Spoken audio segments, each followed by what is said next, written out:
Did you realize you started last week's with me in the middle of a On purpose. big yawn? It's hilarious. Okay. I had to watch it for a minute and be like, did he edit this or did he put the wrong one up? And then I get the voomp. I'm like, great.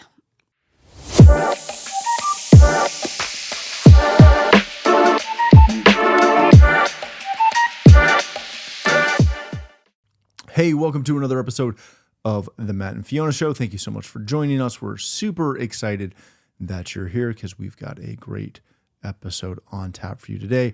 But before we jump right in, I just want to remind you to go like, subscribe, share, yes, all of the things on all of the platforms, whether you find us on Instagram, Facebook, YouTube, your favorite podcast platform. I'm not going to list them like I did the last time. Okay, yep. But please go ahead and do that for us. It really helps us continue to get a broader reach, et cetera, all that jazz. And I'm sure you got friends and neighbors and even people you don't like that would love to listen to me talk. More importantly, her talk. But, you know, right now I'm talking. We are going to jump right into the episode tonight. We are going to talk about investing in your kids. And we've talked a lot on this show about kids. That's kind of one of the primary verticals that we cover now. Topics that we like to get into, but tonight a bunch of stuff came up. Nothing bad, but just some good stuff that prompted a conversation between you and I about how we have to make sure as parents that we're taking the time to actively invest in our kids and not just do the easy one-offs. Right. But really taking time to train them up, to raise them up. And, you know, there's a lot of facets to this. Well, I think what it comes down to is there's a difference between spending time with your kids and investing in your kids. There's a major difference from doing things for your children and investing in your children. And I think tonight around the dinner table, there was very much a distinction in that because it wasn't just family time. I mean, it was, but it went beyond family time and we took extra time to take some time to invest into their lives, to teach, to train. And the thing about it, which I think also even more so made it in time of investment is we took and eliminated other things, right? We're busy. Yeah. We knew we were doing this tonight. A lot on the go. Dinner was a little bit later than normal. And it would be very easy to be like, okay, we're done. Good. Let's go. Okay. I got to do this. We got to do the dishes. We have got to set this up. And we didn't do that. We probably spent an extra 30 minutes. Oh, easily. As you primarily took time investing in our children instead of getting caught up with the, well, this has to happen, you go here. It would have been much easier for when they were done. Well, even before they were done. Right. Because we did two different things really tonight. Right. And, you know, I think you raise not only a valid point, but a really pertinent point of everyone's lives are busy. Yes. Right? Whether it's real busyness or not, that's a whole other conversation. Right. But there's always something else to do. There's always something else to do, and there's always something else going on, and there's always something that pulls your attention away. Yep. And one of the, dare I say, commitments that we've made, and we made long ago, was that we are going to almost every day sit down for dinner. That will be the one specific meal or the one specific time where as a family, the 3, then 4, then 5 of us all sit down with no distractions, no different things, but we're going to sit down and we're going to eat dinner as a family. Yeah. The extension of that is, again, because we live busy lives and, I'm sure you guys do too. Sometimes it's really easy to just try and, for lack of a better term, burn through dinner real quick. Right. Right. You can sit down and just, all right, let's eat, let's pray, let's go. Mm-hmm. Clear the table. Yep. Move on to the next. Yep. But every now and again, especially as the kids are getting older, mm-hmm. I find that we're spending more time at the table. We're trying to continue to foster relationships, conversations, discussions. Yes. Right. And continue to not only break them out of their shelves, mm-hmm. right? And not that our kids need much help with that. No, they do not. But like any child, there are times when they don't want to. Right. Right. They don't want to talk. They don't want to share about their day. They don't want to just kind of slouch. Just sit at the table. Yeah. And again, because we've set this precedent that we will sit down and we will eat dinner together mm-hmm. and we'll talk. Yeah. And that's not to say that we don't occasionally, have a movie night and eat pizza and watch a movie or, watch Lego Masters while we have dinner or something. But normally we are like that might happen once a month. Right. We are sitting at the table and we are eating. Yep. Tonight was one of those nights where we sat at the table like we always do. And our kids have, I'll say, as I throw them under the bus with not a care in the world, they have decent table manners. But they don't necessarily have great table manners because they're kids. Right. And they're young. But we're continually working on them to have great table manners. To improve them. Mm-hmm. To increase in them. And I recognize that there will be potentially a lot of you who don't know what table manners are. And yes, that is a shot across the bow. I was just going to say, he is zinging you right now. 2, don't understand the importance of it. Right. And I have been to, in my work life, I've been to a wide variety of business meetings that involve dining. Mm. And it is incredibly telling when you go to an event like that, mm-hmm. whether it's at like a taco joint or whether it's at a, white tablecloth fine dining French restaurant, yep. or whether it's at a large corporate event.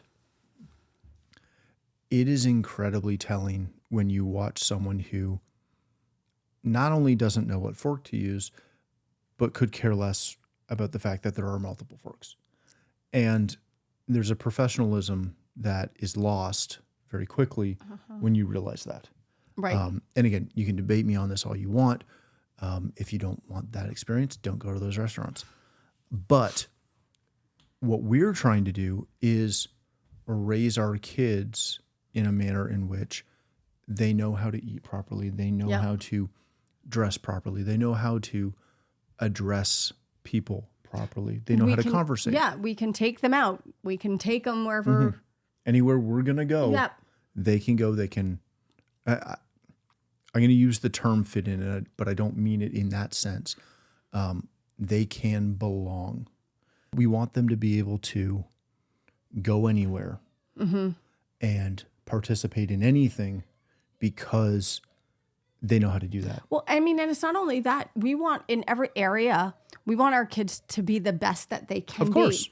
We want to push them and we want to challenge them and we want to raise them up and we want them to have the confidence. Mm-hmm. I mean, because in the end, there's a confidence that can come with proper manners, proper etiquette.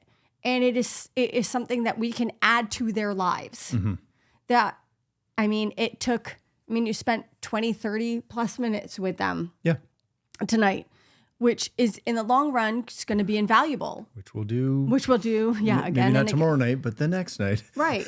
But it'll be constant cues that we keep throwing at them. Yeah. Tonight was just one of those nights where you took that extra time above and beyond to invest more thoroughly into them. It wasn't just a idea or a thought or a change this. Mm-hmm. It was I'm not only telling you what is proper, but let's actually put it into practice. Yep. And I think that, you know, quite often, and we've covered this verse on this show, right? That you want to train up a child in the way that they should go, and that way they'll never depart from the faith, etc. Oftentimes, we only look at that verse from the spiritual aspect, right? Which is very important, and I'm not trying to disregard that at all. But it's literally saying train them up in the way that they should go, right? Mm-hmm. And that doesn't just apply to their spiritual. It 100% does apply to their spiritual. Yes, they need that. But you can also apply that into their everyday life, right? And their everyday actions. So after we got through our 20, 30-minute discussion on table manners and how to properly, you know, place your fork and all these other things, Maura had brought something up about wanting to share, you know, the highlight of your day or whatever. Mm-hmm. And we spent 10 minutes waiting for them to be quiet and reminding them why we are quiet when someone else is trying to speak. Right. Right. How it's respectful to wait and listen and pause and not interrupt. Well, that's the thing. A lot of times kids, and again, they're kids, so it's fine, but they've got that, oh, me. Right. Because they're kids. Because they're kids, and that's fine. And a lot of times in life, it is all about them. But also, as we are raising them and training them, they need to learn the importance of listening. Yep. And the one thing that I've been going through with our children recently, especially being that I homeschool and kind of in a similar vein to this, is there's a distinct distinguishment. Like we can distinguish between, it's fine. Sure. The importance of distinguishing between the distinction of, you know, the words that are in my head. It's fine. They don't always come out. As long as someone does. It's fine. I love you. I love you too. That's great. But the distinction between instruction and discussion. Yes. And while we go through even just, you know, we in the morning, so I do a lot of Bible time in the morning with them, where you do devotions with them and pray with them in the evening. But the importance of, you know, if I read a scripture and we'll go through the Proverbs, and they're like, they want to ask every single question after every single line. But then in that, every question then rabbit trails, and there's no ability to focus. Right. And so I've started with them the importance of this is instruction versus this is discussion. So when I read through the Psalms or when I read through the Proverbs, then if there's something I want to highlight, I can highlight. And it's not that I don't want to answer their questions, no, but they get carried away. And so very similarly tonight, when we were doing that, there was a bit of instruction in that today. And there's an importance in our children being able to, I feel there's an importance in children being able to sit, listen, and take instruction. And it doesn't, this is what I found, that does not come naturally. No. That is something that needs to be taught, and they need to be trained to be able to do so. So that, honestly, sitting for 10 minutes and reminding them, because Maura had started the whole, let's share about either what we're grateful for or enjoyed about the day, which has been a really fun conversation that we started doing not like even a month ago. Yeah. And the kids have really enjoyed it. And so Maura started it tonight. Okay, let's talk about this. And so since we were talking about etiquette and table manners, you took it one step further and said, if anybody, you're just not going to talk over anybody. And the importance of when somebody is speaking, listening. And it became, it was a good 10 minutes. Oh, at least. And a lot of that was Noah, was the 4-year-old. And, you know, one thing that I think we have to remember as parents, as we're working through these things, right, is that you also have to gauge your expectations. Right. And your investment in, I can't spend 20 minutes with the 4-year-old trying to teach him how to hold his fork and how to eat, because he cannot focus that long because he's 4. Yes. Right. But I can spend that long with the 8-year-old. Right. And pretty much the same with our 7-year-old. Mm-hmm. But you do have to, scale things appropriately. But also, again, you do have to put in the work so that they can learn the respect and the yes. And I don't mean the respect necessarily of like me, that I demand respect. No. But the respect of others in the sense that, again, along with all these things, tonight we were working on that. We're not talking over. Well, you ask me a question, I'm going to answer it, right. But I'm not going to answer it until you are quiet so you can hear me. And in that whole realm, I mean, what the funny thing about it is our 4-year-old, mm-hmm. I'm not going to lie, it was very hard at times not to completely laugh. Gosh, I was biting my lips. Oh my gosh. We did not get mad at him. We did not get upset at the children, right? There was no. This was very mellow. It was very instruction. Yes, it was very mellow instruction, but the quiet undertone of it and the carry through on it. Mm-hmm. This 8-year-old and the 7-year-old are going to pick up on. Well, that and that's the biggest thing, right? Is that when you start working on these types of things, mm-hmm. right? One, and this is something as much, if not more, for me than it is for anyone else. Mm-hmm. I continually have to remind myself that this will not take after tonight's 20-minute session. Right. Right. This will take multiple times of instruction to get there. And, it's one of those things where on the flip side to tonight, right, mm-hmm. where we were working a lot on etiquette and manners, mm-hmm. right? And again, our kids have pretty good etiquette and they have very good manners. Yeah. They're well-mannered children. Because we take the time. We invest in them. Do we invest in them? We invest in our children. It's a callback to the title. Mm-hmm. But one of the other things that we've been working on, and mainly I've been working on with them, mm-hmm. is over the last couple of years, I've been teaching them how to ski. Yeah. And it is probably the one thing, well, not the one thing, but it's one of the sporting things right. that I can teach them better than really anything else. Right. Other than maybe tennis or golf. Right. But of all the sports, mm-hmm. skiing is the one that technically I know the most about. Yeah. And it's been very interesting because the way that children learn a sport mm-hmm. and the physical aspects of a sport is dramatically different than the way that they learn, in this case, etiquette. Right. Right? Or manners. And as I'm teaching, like right now we've been working with Noah, our 4-year-old. And from the start of the season, he could not shuffle his feet without falling over. Yep. He could not ski without an edgy wedgie holding the tips together so that he can't go like that and then have his legs go like that and go all over the place. He also could not stop by himself at all. Nope. Nor could he turn.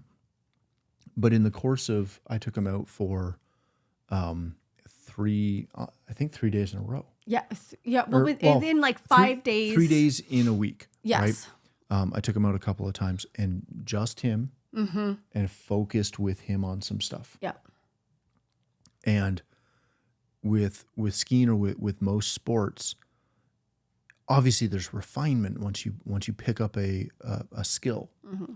But once that skill clicks for you, it's there. Yeah.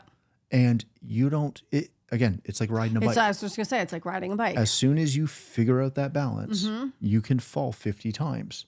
Yep. But the second you figure it out and you go, oh, I got it. Yep. You're good. Yep. And you really, I don't want to say you never have to learn that again. But if you learn to ride a bike at 6, you can ride a bike when you're 80. Right. Right? Mm-hmm. Like the principle stays. Yep. And you can pick it back up really, really quickly. Mm-hmm. And a lot of sports are like that. You can not play tennis for 10 years. And then you can pick up a racket again and go like, oh yeah, I got it. It's tennis. Swimming. Yeah, exactly. It's very, very repetitive. Once you learn it, it clicks. And that the muscle memory. Mm-hmm. So the investment in, teaching the kids how to ski is very heavy on the front end. Right. Right. And yeah. Yes. Like you can attest to how much my back occasionally will hurt after teaching Noah for quite a while, because there's a lot of lifting and picking him up. Yeah, there's a lot of stuff. But once he gets it, and you're very tall, and he's very short. Once you pick it up, and once they get it, it's incredible. Not that it's over, the instruction side and the investment side, but it just gets easier and easier and easier and easier. But that turnaround is so much faster when it comes to things like etiquette and manners and how to speak with people and how to be communication. Polite. Yes, all of those things take so much longer, because it is not just a click, right? Where they get it all of a sudden. It's constant reminders. It's constant things. And you said something earlier that I'm trying really hard not to just slam, not what you said, but slam the people. But you said something along the lines of people learning how to, or our kids learning that it's not all about them. Oh, right. Right. And it takes years of effort to teach them that. Right? I mean, there's a lot of grown-ups that, See, that's the slamming I was trying not to do. No, I'm not going to say it, because it sounds really rude when I say that if you invested in your kids at an early age with manners and all of these things, that maybe they wouldn't be so self-centered as adults as we see every day now. But I wasn't going to say that. Okay, fair enough. Fair enough. But I opened the door. No, I still didn't. I wouldn't say it. You wouldn't say it. No, because that would be very, very rude. I'm on your page. But what we're trying to get across as we're teaching our kids these things is that, there are ways that you address people. There are ways to be respectful in a conversation. There are ways to have literally have a conversation where you're actually listening to what the other person says. You're not just planning your next statement or your next retort to whatever they're saying. And it's something that is an incredibly hard skill to learn. But as we continually work with our kids on it, it's great to see them making strides in that. The more we invest in them, the greater the investment pays back. Well, and what I always find amazing is probably the biggest question I get about our kids is surrounding the fact that they are currently homeschooled. Right? And I get this question of, well, how will they be able to socialize? And it's always from people who... If you met our kids. And that's always my reply is, well, socialize with who? Who should they be socializing with? And the common response is, well, like, do they know how to talk to like anyone? Because they're just so sheltered is the implication that's made. And I look at most people when they ask this question, I'm like, you know what? I'm going to bring my kids over. Right. And they will happily have not every day, not every time. Right. But typically, they will go have a grown-up conversation with anyone. Yeah. They can, like, we were skiing this week, and we got on a lift with a lady who was probably 55, 65. And she started talking to me, not to the kids. Right. She said hi to the kids, but she started talking to me about the snow and the conditions and the weather and just all of these things. And it was an adult conversation. Yeah. And Cohen and Maura just piped right in and took over. And they would every time. And it was like Cohen was talking about the extended forecast and how the rain is affecting the quality of the snow, and how he's very concerned that they might have to turn the blowers back on to create more snow because we don't know how much we're going to lose with the rain that's fallen, and it's going to be very hard for the ski hill to stay in operation. Like, I know. He was having a conversation, and she keeps looking at me through her goggles with this like, who are these kids? And they were just happy. And again, at the end of the lift, when we got off, I tell her to have a nice day. The kids are like, enjoy your ski day. Yeah. Hopefully we'll see you on the next chair. Like, just, it was one of those situations where you sit back and you go like, okay, we're at least doing well in this part. Right. We're getting there. Mm-hmm. And I think that is the jux of the whole conversation today, is just, it's so easy to think that you can make a single investment, right? You can take a minute, you can teach them a lesson, they'll pick it up, right? And what you really need to do, and the way you need to think about raising your kids, training your kids, is like that monthly investment, right? It's not just put $100 in the fund and hope it grows to $1 million. It's put $100 in every single month. Yeah. And in this case, every single day. Yeah. So I'm just going to say this one little thing. I'm done. Okay, you great. Can wrap it. But no, so it is, as you were pointing on that, it is continual. It is effort. It takes time. It takes commitment. And sometimes you feel as though the output is not producing anything. Right. Except for draining energy and being a time suck. Don't let that fool you, because I mean, we are very family centric, and we do spend a lot of times investing in our children in many different areas. That is not to say at the sacrifice of each other. Just want to throw that out there. Oh God, no. But we invest a lot in our family and in our children. And every now and again, there are some days where we are exhausted.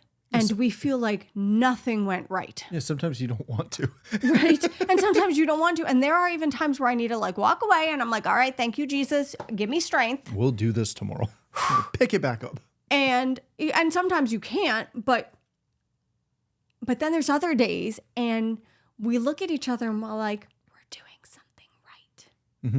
Mm-hmm. And just that little glimmer of something pays off. Yeah. With how they treated somebody, or how they responded to somebody, or their heart, their just general nature of their heart, or, Cohen seeing that, our 8-year-old seeing that I'm really, really tired and I don't have a lot of energy, and he'll be like, Mom, I got this for you. And he'll go take care of something or make sure something's clean. Mm-hmm. The last thing that I'm just going to throw out there, we have a lovely lady. She's an older lady at our church, and I've met 3 of her four children, and her children are all older than I am. But what I've seen is all of her children that I've met are lovely. They're respectful. They adore her and whatnot. And I remember just having a conversation with her one day, and I told her, I was like, it's just so lovely to see the relationship you have with your kids, and just they've all turned out really well. And I've enjoyed getting to know her kids. Mm-hmm. And she so seriously looked at me that one day when I was just admiring her and just speaking with her about it. And she looked at me, she goes, I spent a lot of time when they were younger investing in their life. And she was so serious with it. Well, and we hear that from anyone who seems to have that relationship. Yes. Right. I've got a couple clients that are like that, and their kids still talk to them almost daily. Right. Whether they live close, whether they live far, right. it doesn't matter. They have a great relationship with either their parents or with their kids. And anytime it comes up, right, the statement is always the same. It's always very similar of, we invested a lot of time in our kids. We did things with them. We formed relationships. Yep. Not just hey, we have them till 18 Yep. and we're going to work with them till they're 18. I'm going to say this one last thing, then we'll wrap up. Taking kids to and from sports so you can sit and watch them is great because you're showing an interest. But showing an interest in your kids' lives is different from investing in them. Oh, yeah. And I think that so often, again, anyway, I'm just going to be, I'm going to be careful how I say this, but no, but. Oh, I'll say it. But. You said the other thing that was harsh. No, it's fine. Running around after your children as you allow other people to build them up and invest in their lives is not the same as you taking the time to have the say into their lives and invest in their life and building that relationship and character. So we were going to wrap it. Let me give a slight example. Okay. Mm-hmm. What you just said is not to pick on the coach or the instructor or whatever. No, by no means. Right? So we've put the two kids in golf camp over the last couple of years. Mm-hmm.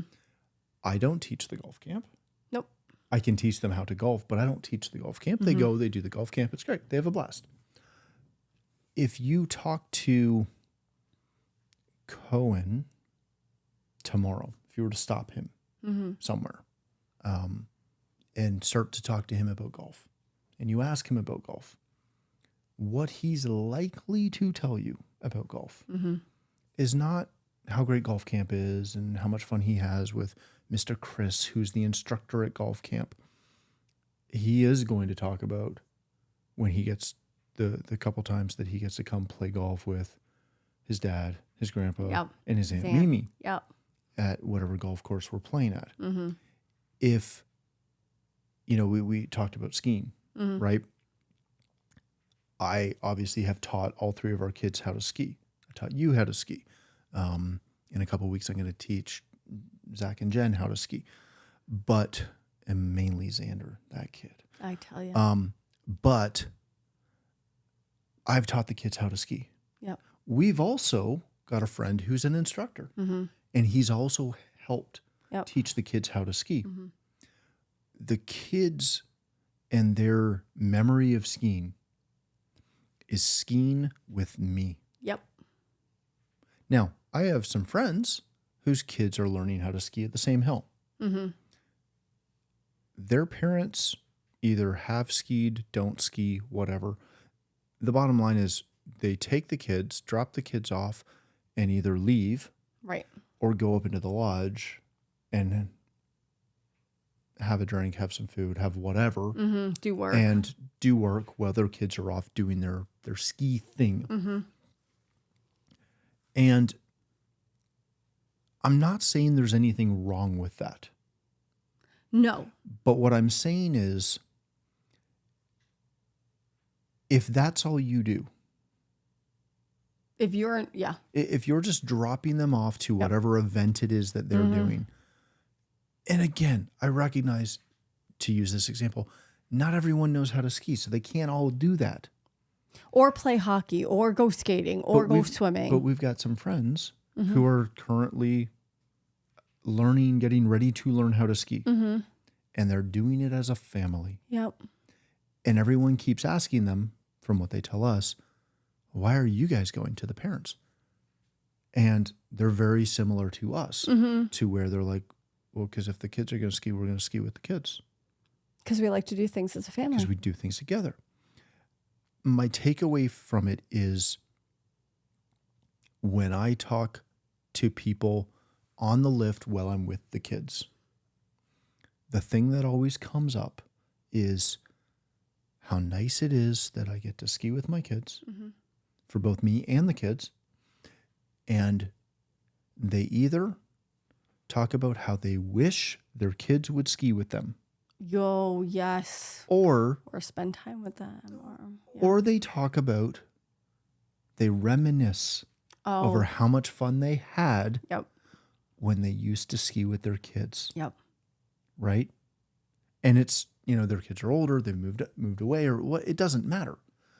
What I'm saying is, when you invest that time in whatever it is you're working on, your kids will remember that. And you'll remember that. It's as much for you as it is for them. The investment is worth any ounce of sacrifice. It doesn't even, there is, in the long run, the sacrifice is minimal for what is gained from it. So again, just an encouragement, take the time to spend time with your children, teach your children, invest in who they are, because the final thing, if you don't, somebody else will. Yeah, if you don't, somebody else will. But God created you as their parents. They're a gift from God to you, and He entrusted you with them. So He's put everything inside of you to be able to teach them, instruct them, and He's trusting you to invest in their life. And He will give you the strength to invest in the way that is necessary so that they can become who they need to become through Him. All right, we're going to wrap it up there, as we went way over where we were going to stop, but it's my fault this time. It's fine. Naturally. Thanks again for watching. Please like and subscribe, share with all your friends, all that jazz. But we will see you again next week for another episode of the Matt and Fiona Show. Thanks for watching. Bye now.